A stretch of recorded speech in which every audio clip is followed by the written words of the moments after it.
నమస్తే, welcome to our channel. నేను సిరి.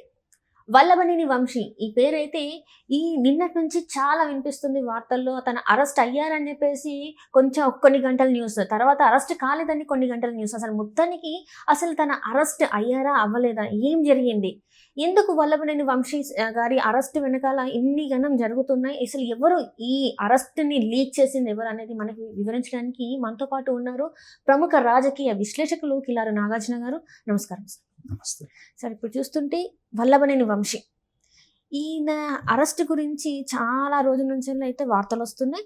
నిన్న అరెస్ట్ అయ్యారని చెప్పేసి కొంతసేపు కొన్ని గంటలు అయితే చర్చ జరిగింది. తర్వాత అరెస్ట్ కాలేదని చర్చ అయితే జరిగింది. అండ్ ఇంకొకటి ఏంటంటే పోలీసులు 3 బృందాలుగా ఏర్పడి ఆయన కోసం సెర్చ్ చేస్తున్నట్టు కూడా వార్తలు వచ్చాయి. హైదరాబాద్లో ఉన్నారని, లేదు అమెరికాలో వెళ్ళిపోయారు ఆల్రెడీ అని చెప్పేసి మరి వార్తలు వస్తున్నాయి. అసలు నిజంగానే వల్లభనేని వంశీ అరెస్ట్ అయ్యారా లేరా, అసలు ఏంటి ఈ వార్త ఎందుకు బయటికి నిన్న వచ్చింది సడన్గా? ఇప్పుడు మనం వల్లభనేని వంశీ విషయం తీసుకుంటానమ్మా. వైఎస్ఆర్సిపి పార్టీ ఓడిపోవటానికి ప్రధానమైనటువంటి కారకుడు వల్లభనేని వంశీ. మాట ఎందుకు చెప్తున్నానంటే, వల్లభనేని వంశీ అనేటువంటి వాడిని జగన్మోహన్ రెడ్డి దగ్గరికి తీసిన తర్వాతనే మనిషి అనేటువంటి వాడు మాట్లాడకూడని మాట మాట్లాడాడు. భువనేశ్వర్ గారి గురించి, లోకేష్ గారి పుట్టుకను గురించి మాట్లాడినటువంటి మాట, కడుపుకి అన్నం తినేటువంటి వాడెవడు కూడా అలాంటి మాట మాట్లాడు. పైగా బయట వాడెవడైనా ఆ మాట మాట్లాడుంటే సరే, వాడు దూరం కదా, తెలియదు అనుకోవచ్చు. ఆ కుటుంబంతో అతనికి ఎంత సన్నిహితంగా ఉన్నాడు. అదే చంద్రబాబు నాయుడు గారి చేత్తో ఇచ్చినటువంటి టికెట్ తీసుకొని 2 సార్లు ఎమ్మెల్యేగా గెలిచినటువంటి వ్యక్తి ఆ కుటుంబం గురించి లేని నింద ఒకటి వేసినప్పుడు ఏంటంటే, ఆ రోజునే అతన్ని మనుషుల లిస్టులో నుంచి తీసేశారు. అతని సొంత సామాజిక వర్గమే, సొంత చుట్టాలు పక్కాలందరూ కూడా ఇలాంటి పనికి మాలిన వాడిని, ఇలాంటి దుర్మార్గుణ్ణి మన ఇళ్ళ గడప కూడా తక్కువనివ్వకూడదు అని ఏ పెళ్ళిళ్ళకి చావు కూడా అతను పిలవడం మానేశారు.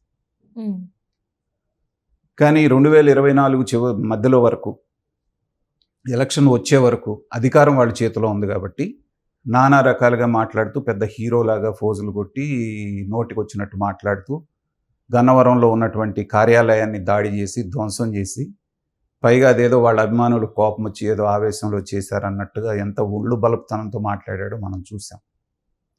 ఒక వ్యక్తి నిజంగా ధైర్యస్తుడు అని మనం ఎప్పుడు ఒప్పుకోవాలి అంటే, అధికారంలో లేనప్పుడు కూడా అంతే ధైర్యంగా అక్కడ నుంచొని ఉన్నాడు అనుకోండి, ఓహో నిజంగానే వీడు ధైర్యస్తుడు అనుకుంటాం. ఆ రోజున కౌంటింగ్ జరుగుతున్న రోజునే మధ్యాహ్నానికే కొడాలి నాని, వల్లభనేని వంశీ ఇద్దరు బయటికి రావటం మనం చూసాం. అంటే ఇక ఓడిపోయామని తెలిసిపోయిన తర్వాత ఆ రోజు నుంచి ఈ రోజు వరకు వల్లభనేని వంశీ ఎక్కడున్నారో ఎవరికి కనిపించలేదు. అంటే మొనగాడు ధైర్యస్తుడు అనేటువంటి వాళ్ళ లక్షణం అదేనా? దాక్కున్నాడు అంటున్నారా మీరు? ఖచ్చితంగా ప్రాణభయంతో పిరికి వాళ్ళలాగా పారిపోయాడు. ఎక్కడున్నాడు? కొంతమంది హైదరాబాద్ అంటున్నారు, కొంతమంది ఢిల్లీ అంటున్నారు, కొంతమంది అమెరికా వెళ్ళిపోయారు అంటున్నారు, కొంతమంది గల్ఫ్ వెళ్ళిపోయారు అంటున్నారు, నేపాల్ కూడా వార్తలు వస్తున్నాయి. సో కానీ ఎక్కడ ఎవరికి కనపడట్లేదు. కానీ నిన్నటి నుంచి పెద్ద ఎత్తున వల్లభనేని వంశీని అరెస్ట్ చేశారు, లోపలేశారంట అని చెప్పేసి కథనాలు వచ్చినాయి. అది కూడా ఎంత ఫూలిష్ కథనాలు అంటే, హైదరాబాద్ నుంచి విజయవాడ వెళ్తూ ఉంటే, గన్నవరం వెళ్తూ ఉంటే పోలీసులు వెంబడించారంట. సో వల్లభనేని వంశీ ఇంటి దగ్గరలో అరెస్ట్ చేశారంట అనేటువంటి వార్తా కథనాలు రకరకమైన ప్రముఖ ఛానల్లోనే వచ్చినాయి. ఆ కథనాలు ఎంత ఫూలిష్గా ఉన్నాయి. రాష్ట్రంలో ఇలాంటి పరిస్థితులు ఉన్నప్పుడు గన్నవరం నుంచి హైదరాబాద్ పారిపోతున్నప్పుడు పట్టుకున్నారంటే అర్థం ఉంది. కానీ అతని కోసం వేట సాగుతూ ఉంటే నన్ను పట్టుకోండి అని చెప్పి హైదరాబాద్ నుంచి గన్నవరం వస్తాడు ఆయన. సో ఆ మాత్రం కామన్ సెన్స్ కూడా వాడకుండా ఎవరో ఒకళ్ళు ఒక రోబర్ వదిలేస్తే దాన్ని పట్టుకొని గోల చేశారు. తర్వాత తీరా చూస్తే అతను ప్రధాన అనుచరణ ఉన్న ఒకటి లోపలేశారంట. ఇప్పుడు కూడా అతను ఎక్కడున్నాడో తెలియదు. ఇప్పుడే కాదు, ఇంకా చాలా రోజుల వరకు కూడా కనపడ్డాం. ఎందుకంటే ఒకసారి దేశం దాటిపోయిన తర్వాత వాళ్ళని పట్టుకురావడం అనేది మన వల్ల కావట్లేదు కదా. అంటే ఇప్పుడు మీరు కన్ఫర్మ్ చేస్తున్నారా సార్, మరి వల్లభనేని వంశీ అతను దేశం దాటేశారు? నేను కన్ఫర్మ్ చేయను, కానీ పాసిబిలిటీస్ చెప్తున్నాను. ఎందుకంటే ఈ దేశంలో ఎక్కడున్నా, హైదరాబాద్లో ఉన్నా, బాంబేలో ఉన్నా, ఇంకో చోట ఉన్నా, ఉన్నటువంటి వాసన ఎవరో ఒకళ్ళ ద్వారా వచ్చేస్తుంది ఇన్ఫర్మేషన్ పోలీసులకి. కాబట్టి అతను దేశం సరిహద్దులు దాటి ఉంటాడనేటువంటిది నాకున్న అవగాహనతో నేను చెప్పగలుగుతున్నాను. అతను ప్రమాదాలను ముందు పసిగట్టడంలో ఎక్స్పర్ట్ ఇట్లాంటి వాటిల్లో. ఓకే. జరగబోయేటువంటిది ఏంటి, అధికార మార్పిడి జరగగానే ప్రధాన టార్గెట్ ఎవరవుతారనేది అతనికి బాగా తెలుసు. కాబట్టి ఏంటంటే అతని జాగ్రత్తలు అతను తీసుకుంటున్నాడు. ఆ లిక్కర్ స్కామ్లో ఉన్నటువంటి వాసుదేవ్ రెడ్డి ఇవాళ వరకు పారిపోయాడు. ఏమైనా పట్టు రాగలిగారా? కాబట్టి దేశం దాటితే తీసుకురావడం అనేది కష్టం అవుతుంది. కాబట్టి అతను దేశం దాటిపోయి ఉంటాడనే మనం అనుకుంటున్నాం. తర్వాత ఇప్పటికి కూడా కొంతమంది పోలీస్ ఆఫీసర్లు సానుభూతి పరులు ఒక సిఐ ఎవరో ఇన్ఫర్మేషన్ ఇచ్చాడని చెప్పేసి అని ఏదో చెప్తా ఉన్నారు. ఎవరు ఇన్ఫర్మేషన్ ఇవ్వాల్సిన పని లేదు. రెడ్ బుక్లో అతని పేరు ఉందనే సంగతి ఆయనకి తెలుసు. ఏదో ఒక రోజున రెడ్ బుక్ ఓపెన్ అవుతుందని తెలుసు. రెడ్ బుక్ ఓపెన్ అయితే ఫ్రంట్ పేజీలోనే అతని పేరు ఉంటుందని తెలుసు. ఆ తర్వాత పోలీసులు తీసుకెళ్తే ఎలాంటి ట్రీట్మెంట్ జరుగుద్దో కూడా తెలుసు. ఇన్ని తెలిసిన తర్వాత నన్ను రెండి పట్టుకోండి అని రెడీగా కూర్చుంటాడు వల్లభనేని వంశీ. కాబట్టి అతను మైండే క్రిమినల్ మైండ్. వైఎస్ఆర్సీపీలో మీరు మంచి పొజిషన్లోకి రావాలి అంటే మీకు కావాల్సిన ప్రధానమైన క్వాలిఫికేషన్ ఏంటంటే మీకు క్రిమినల్ మైండ్ ఉండాలి. ఓకే. దుర్మార్గాలు ఎలా చేయాలి, చంపేసేసి దళితుడిని చంపి డోర్ డెలివరీ ఎలా ఇవ్వాలి, జై జగన్ అనపోతే పేకలు ఎలా కోయాలి, చంద్రబాబు నాయుడు గారిని బూతులు ఎలా తిట్టాలి, చంద్రబాబు నాయుడు గారి మిస్సెస్ని ఎలా క్యారెక్టర్ అసాసినేట్ చేయాలి, ఇలాంటివి ప్రధానమైన క్వాలిఫికేషన్స్ వాళ్ళకి. సో అలాంటి క్వాలిఫికేషన్లు ఉన్నాయి కాబట్టి ఒక కొడాలి నాని, ఒక వల్లభనేని వంశీ, ఒక రోజా వీళ్ళందరూ కూడా జగన్మోహన్ రెడ్డి గారికి ఆప్తులయ్యారు. ఇంత క్రిమినల్ మైండ్ ఉన్నాళ్ళు అధికారం మారగానే ఏం జరుగుతుందో వాళ్ళకి అర్థం కదా, ఖచ్చితంగా తెలుస్తుంది కదా. సో ఖచ్చితంగా ఇది మనకు ప్రమాదం మన చుట్టుకుంటుంది మెడకనగానే ఆ రోజు నుంచి అజ్ఞాతంలోకి వెళ్ళిపోయాడు. ఇంకా కూడా అజ్ఞాతంలోనే ఉంటాడు. వీలైతే 1-2 రోజులు యాంటిసిపేటరీ బెయిల్కి వల్లభనేని వంశీ తరపున వాళ్ళ లాయర్ ఎవరో ఫైల్ చేస్తారు. ఇప్పుడు కోర్టులు కూడా ఏంటంటే వాళ్ళు ఏం చేశారనే దాంతో పని లేకుండా ఉదారంగా ఇచ్చేస్తున్నాయి యాంటిసిపేటరీ బెయిల్స్. అంటే రాజ్యాంగంలో వాళ్ళకు ఉన్నటువంటి హక్కు అది.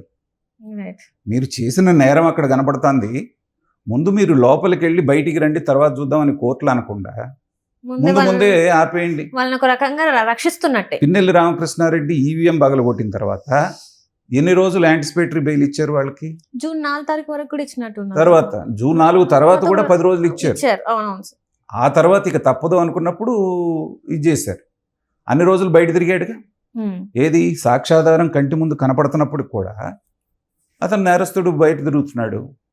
ఇలాంటి వ్యవస్థలో మనం ఉన్నప్పుడు ఏంటంటే ఇవాళ అందరూ వెళ్ళారు కదా, సజ్జల రామకృష్ణారెడ్డి గారి దగ్గర నుంచి, దేవినేని అవినాష్ దగ్గర నుంచి, లేళ్ల పెద్దిరెడ్డి దగ్గర నుంచి మొత్తం అందరూ వెళ్తున్నారు. ఆ రోజున ఏమన్నారు, చంద్రబాబు నాయుడు గారు అరెస్ట్ అయినప్పుడు మీరు నిజాయితీ పరులు అయితే బెయిల్ ఎందుకు, మీకు కేసును ఎదుర్కోవాలి కదా, అది కదా ఇది కదా అన్నారు.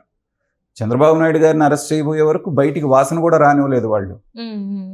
సడన్గా వెళ్ళి అరెస్ట్ చేసి తీసుకొచ్చారు. యాంటిసిపేటరీ బెయిల్కి అప్లై చేసుకునే టైం కూడా లేకుండా. కానీ వీళ్ళని అరెస్ట్ చేస్తారంటే వాళ్ళని అరెస్ట్ చేస్తారంట అనగానే ముందే వెళ్ళి యాంటిసిపేటరీ బెయిల్ తెచ్చుకుంటున్నారు. వాళ్ళు శుభ్రంగా వాళ్ళ పనులన్నీ వాళ్ళు సర్దిద్దుకుంటున్నారు. వాళ్ళు సర్దుకుంటున్నారు. కాబట్టి ఏంటంటే ఇవాళ కాకపోతే రేపైనా సరే వల్లభనేని వంశీని అరెస్ట్ చేయటం ఖాయం. చేసిన తప్పులకి శిక్ష అనుభవించాల్సినటువంటి పరిస్థితి రావటం అనేటువంటిది ఖాయం, దాంట్లో అనుమానం లేదు. కాకపోతే వీళ్ళు అన్నట్టుగా ఇక్కడున్నాడు అక్కడున్నాడు ఇదే సరిపోతా ఉంది. ఈ 4 స్తంభాల ఆట సరిగ్గా ఇన్వెస్టిగేషన్ చేసి పట్టుకోవాలంటే ఒక రోజు పని వాళ్ళకి. ఎందుకు మరి ఇప్పుడు ఇన్ని రోజులు అంటే వాళ్ళ ప్రభుత్వం ఉంది కాబట్టి ఎన్ని తప్పులు చేసినా చెల్లినాయి, జైలుకి వెళ్ళకుండా తప్పించుకున్నారు.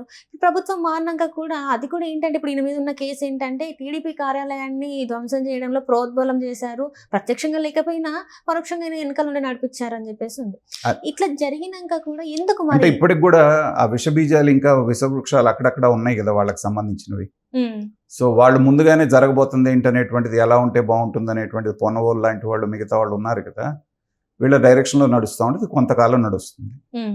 వన్స్ మొదలైంది కాబట్టి యాక్షన్ అనేటువంటిది అటు పెద్దిరెడ్డి రామచంద్రారెడ్డి దగ్గర నుంచి ద్వారంపూడి చంద్రశేఖర్ రెడ్డి దగ్గర నుంచి అందరిది ఒక్కొక్కటి వస్తూ ఉంది కాబట్టి ఇతని టర్న్ కూడా వస్తుంది. వచ్చినప్పుడు శిక్ష అనుభవించి తీరవలసిందే.